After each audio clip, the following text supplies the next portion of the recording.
In this short video, I'm going to share with you some of the many ways to create cash flow from property. Some of it is semi-passive and some of it is active. In other words, you need to be more involved. Hi, my name is Mark Lloyd. I'm co-founder of Property Master Academy and I've been a property investor since 2005. So let's start with an easy one, buy-to-let rental. This is the most common way to make an income from property investing. That is, you buy a property and you rent it out to a single entity, a single tenant or a family, for example. It generates a monthly income that comes in no matter what is happening in the market and is the most stable type of property investment and the foundation of property investing. Another common way to make money from property is flipping. That means you buy a rundown property, add value by refurbishing it, and you sell it at a new higher price, so you keep the profit. Now there are some schools of thought that say you should never sell property, only buy and hold, and benefit from the rental over the long term and eventually capital growth. However, let me ask you this. Let's say you're making £500 per month cash flow from one property, but by flipping, you could make, let's say, £50,000. That means for the rental property, it will take you 100 months to achieve the same result. Even if it's just £30,000 profit, it will still take you 5 years to achieve the same initial result. However, you will miss out on any capital growth, and flipping properties is definitely harder than basic buy-to-let, but worth thinking about. It's your call and it's your strategy. Another really important strategy, and one that we run a specific mentorship on, is HMOs, houses of multiple occupancy. This is where you rent the property out by the room. Think of student accommodation as an example.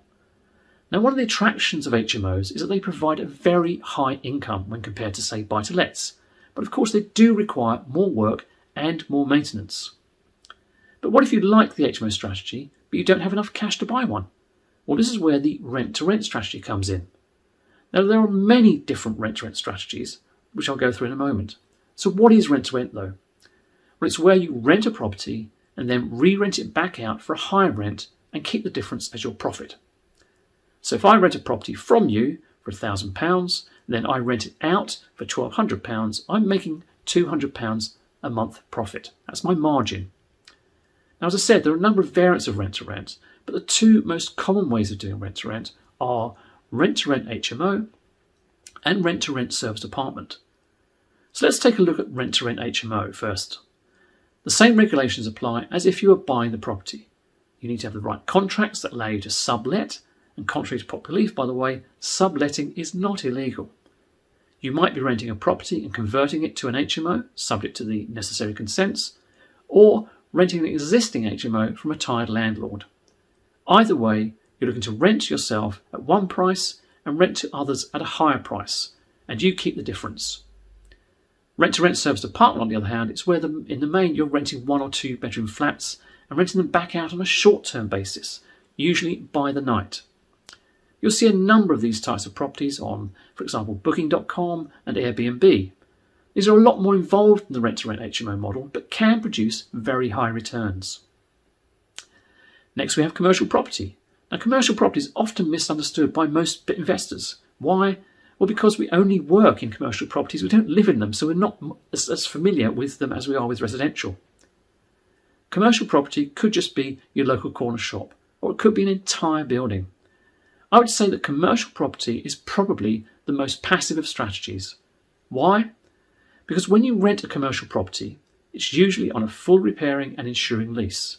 In other words, the tenant is responsible for all repairs and maintenance and for insuring the building. You just collect the rent. The other big advantage is that commercial tenancies are much longer than residential tenancies and can be for many, many, many years, providing a good, steady rental income and usually with upward-only rent reviews as well. Commercial property is also valued differently to residential property, in that the value is linked to the quality of the tenant who is renting the building, as well as the rent and the term of the lease. So I hope that gives you a bit of an idea on commercial. Next, we've got sourcing. Sourcing is a great way to get started in property, and it's one of the strategies I used when I started. So what is sourcing? It's finding properties for other investors and charging a fee for doing so. That's a very active strategy, meaning if you don't find any property investors, you don't get paid, but it can produce a very good income. Another way of making money in property is through short leases. Now, often when a leasehold property falls below 70 years remaining on the lease, it's difficult to get a mortgage on it. That creates opportunities for investors to add value by extending the lease and either selling or refinancing to pull your money back out. Development covers a number of different strategies, from refurbishment, airspace development, commercial conversions, land and new build, all of which can make substantial sums. Development is one of those strategies that new investors tend to avoid and often seems to be the realm of the more experienced investors. That is until this year, when we launched our development mentorship aimed at new investors, and they're having great success. Now, I've covered 10 different ways to profit in property, and there are many, many more. Please comment below what your favourite is. We run a 2-day introductory course that covers all of these strategies and more, and details of our next course in November will be in the description below.